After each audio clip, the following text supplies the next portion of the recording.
Well, thank you, Emily and Alex. That's a great way to start the night. Wouldn't you guys agree?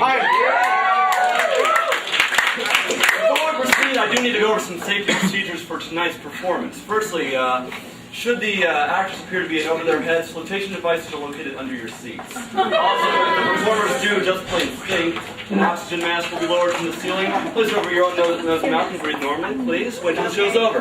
Lastly, if the show should explode and go down in flames, please assume the flop position. All right, now Will you demonstrate, please? We need a demonstration.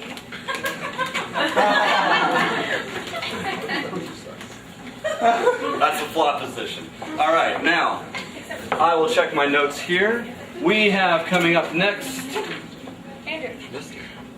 It's you. It's Laura. It's Laura.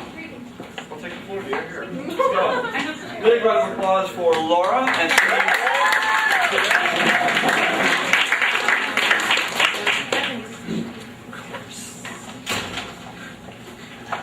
Okay, I'm going next because poems take less preparation than a lot of other things. Okay. Hi, my name is Laura, and I write poems. And some of these were written last fall for class, and some of them were not. The first one is called Sinking In, and it is about and for my grandfather. I sat on the couch toying with a pillow and tried to ask how long he had to live.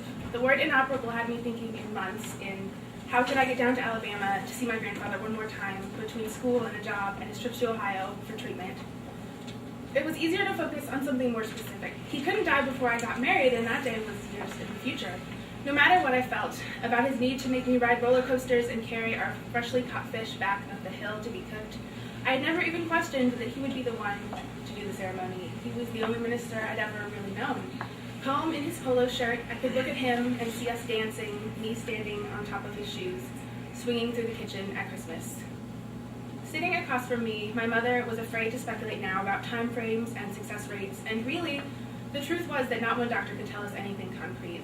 But even in the face of a third cancer battle for her father, optimism was my mother's only choice. And as I watched her digest the latest email update, I wished that I could muster some of her unflagging light, not to mention her faith, when the numbers, facts, and medicinal side effects all said, we don't know what this disease will do, but you should know that from here, his days will only get worse. The next one is called You Are More Than This Town Can Give You, and it is a reflection on a dear friend of mine from home, whose name is Hunter. For God's sake, the only thing more prevalent here than gas stations are the people who frequent them, whose eyes have that faraway look as they strap their kids into worn-out car seats and dig in their pockets for change. Because they are thinking of being somewhere that's anywhere but here, a place where someone else gets to swelter in the sticky air and listen for the solid click of the gas pump. I know it all sounds like the opening to a book you've read about the small-town dreamer that turns out all right because in the end he gets out of town, gets rich, and somehow gets a star named after him, but that's just the point. You've read too many books to end up trying to teach some classroom of skate punk 7th graders why nothing gold can ever stay and why a kid named Pony Boy should mean something, especially to them. Sometimes I even think we could trade places, that I would move back home, give you my scholarships, my roommate, and my chances because your refusal to look past the city limits makes me want to scream.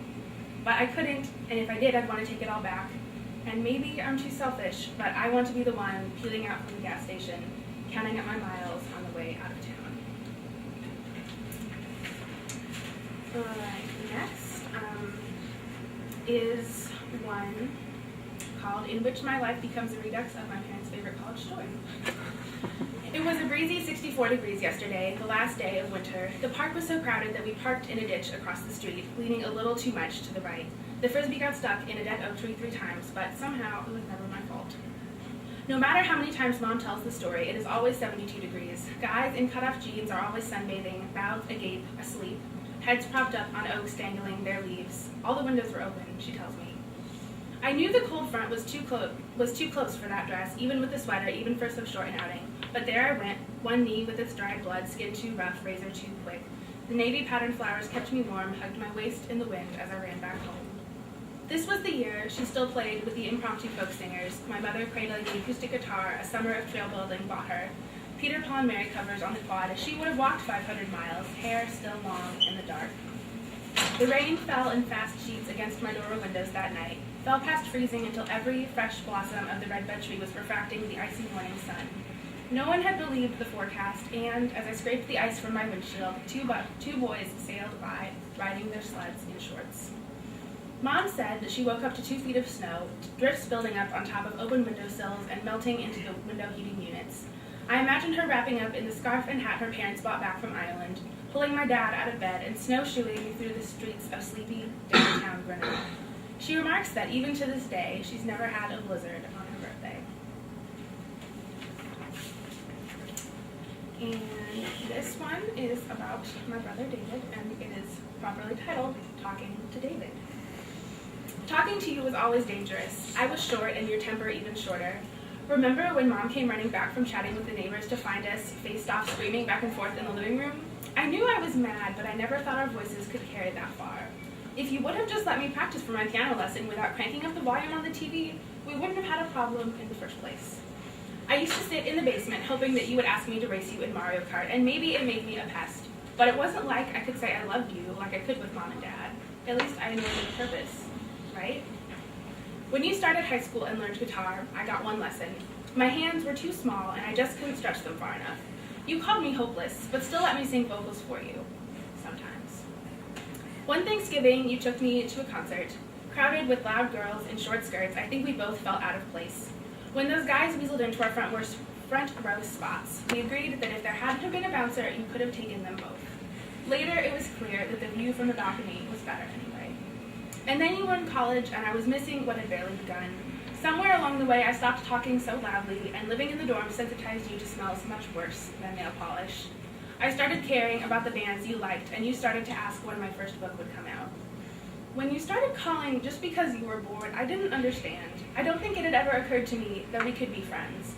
You always seemed like the guitar strings, a little out of reach. And even now, we don't really do hugs. It's more of an understanding that neither of us can die before we go to at least one more concert. Okay, and if you would like, I will read you one more that is untitled. I'm going to take your silence as a yes. Okay. Yes. Okay, so here we are. Tonight outside my little slice of muddy Missouri, the snow falls in thick chunks that cover the sidewalks, the mailbox, and the fur of my skeptical cat. Over us, obscured by relentless clouds, Mars speeds on toward opposition, close enough now that I imagine the buzz of my space heater as some faint celestial hum. In out of the wind, my cat melts onto his chosen end of the couch, this last late gust of winter, too much for his particular attentions. I pull a crossword puzzle off the table along with this morning's coffee, but it is all the same, all nothing to hold me down. What I see is Mars, still behind the clouds but still spinning, a different turbulent face of red showing to each great city of the world, but none the same as to me, now outside to hang on the end of the storm and the beginning of the empty sky. The quiet that fell outlasted the weeks and even the last remains of snow. Thank you.